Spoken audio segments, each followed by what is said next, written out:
இன்று நமது கால்நடை வளர்ப்பில் மிகப்பெரிய பொருளாதார இழப்பை ஏற்படுத்தும் கோமாரி நோய் food and mouth disease FMT பற்றி சில முக்கிய தகவல்களை உங்களுடன் பகிர்ந்து கொள்ள விரும்புகிறேன். கோமாரி நோய் என்பது ஆப்டோ வைரஸ் எனும் வைரஸால் ஏற்படும் மிகவும் தொற்றுத்தன்மை கொண்ட நோயாகும். இது பிகோர்னா விரிடே குடும்பத்தைச் சேர்ந்த ஆர்என்ஏ வைரஸ். மாடு, எருமை, ஆடு, செம்மறியாடு, பன்றி போன்ற இரட்டை குளம்பு கொண்ட கால்நடைகளை இந்த நோய் தாக்குகிறது.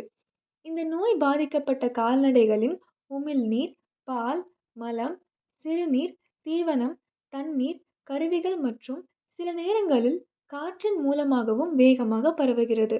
இந்த நோய் வந்தால் கால்நடைகளுக்கு திடீர் காய்ச்சல், அதிக உமிழ்நீர் வடிதல், வாய், நாக்கு, ஈறுகள் மற்றும் குளம்புகளில் நீர்க்கொப்புளங்கள் உருவாகி பின்னர் அவை புண்களாக மாறும். இதனால் கால்நடைகள் தீவனம் சாப்பிட முடியாமல் நொண்டி நடந்து பால் உற்பத்தி குறைந்து உடல் எடையும் குறையும். இளம் கன்றுகளில் இதய தசை பாதிப்பால் திடீர் இறப்பும் ஏற்படலாம்.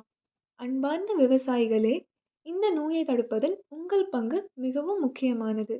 அரசு ஆண்டுதோறும் 2 முறை எஃப்எம்டி வேக்சினேஷன் திட்டத்தின் கீழ் அனைத்து தகுதியான கால்நடைகளுக்கும் தடுப்பூசி செலுத்துகிறது. இந்த முகாம் நடைபெறும் போது உங்கள் கால்நடைகள் அனைத்திற்கும் தவறாமல் தடுப்பூசி போடுங்கள். இது உங்கள் கால்நடைகளை மட்டுமல்ல, உங்கள் கிராமத்தில் உள்ள மற்ற கால்நடைகளையும் பாதுகாக்க உதவுகிறது.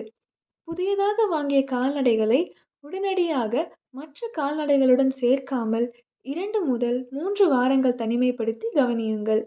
தொழுவம், தீவன பாத்திரங்கள், தண்ணீர் தொட்டிகள் மற்றும் பால் கறக்கும் கருவிகளை எப்போதும் சுத்தமாக வைத்திருங்கள்.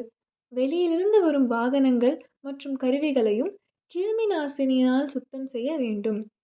உங்கள் கால்நடைகளுக்கு வாய்ப்புண்கள், அதிக உமிழ்நீர், காய்ச்சல் அல்லது நொண்டி நடத்தல் போன்ற அறிகுறிகள் தென்பட்டால் அந்த விலங்கை உடனடியாக தனிமைப்படுத்தி அருகிலுள்ள கால்நடை மருத்துவரை அணுகுங்கள். நோயுற்ற விலங்குகளை சந்தைக்கு அழைத்துச் செல்லவோ அல்லது வேறு இடத்திற்கு நகர்த்தவோ கூடாது.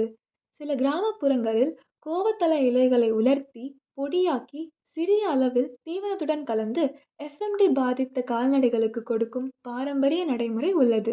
இது வாய்ப்புண்களின் அசௌகரியத்தை குறைத்து தீவனம் எடுக்க உதவும் என்று நம்பப்படுகிறது. ஆனால் இது ஒரு ஆதரவு சப்போர்ட்டிவ் முறையாக மட்டுமே கருதப்படுகிறது. எஃப்எம்டிக்கு குறிப்பிட்ட வைரஸ் எதிர்ப்பு மருந்தோ அல்லது இந்த பாரம்பரிய முறையால் முழுமையாக குணப்படுத்த முடியும் என்பதற்கான உறுதியான அறிவியல் ஆதாரம் இல்லை. எனவே கால்நடை மருத்துவரின் ஆலோசனையின்படி சிகிச்சை அளிப்பது மிகவும் அவசியம். நினைவில் கொள்ளுங்கள், நோய் வந்த பிறகு சிகிச்சை அளிப்பதை விட நோய் வராமல் தடுப்பதே சிறந்தது. சரியான நேரத்தில் தடுப்பூசி, நல்ல சுகாதாரம், உயிர் பாதுகாப்பு பயோசெக்யூரிட்டி மற்றும் ஆரம்பத்திலேயே நோயை கண்டறிதல் ஆகியவற்றின் மூலம் கோமாரி நோயை நம்மால் திறம்பட கட்டுப்படுத்த முடியும். உங்கள் கால்நடைகளின் ஆரோக்கியமே உங்கள் குடும்பத்தின் பொருளாதார பாதுகாப்பு. நன்றி.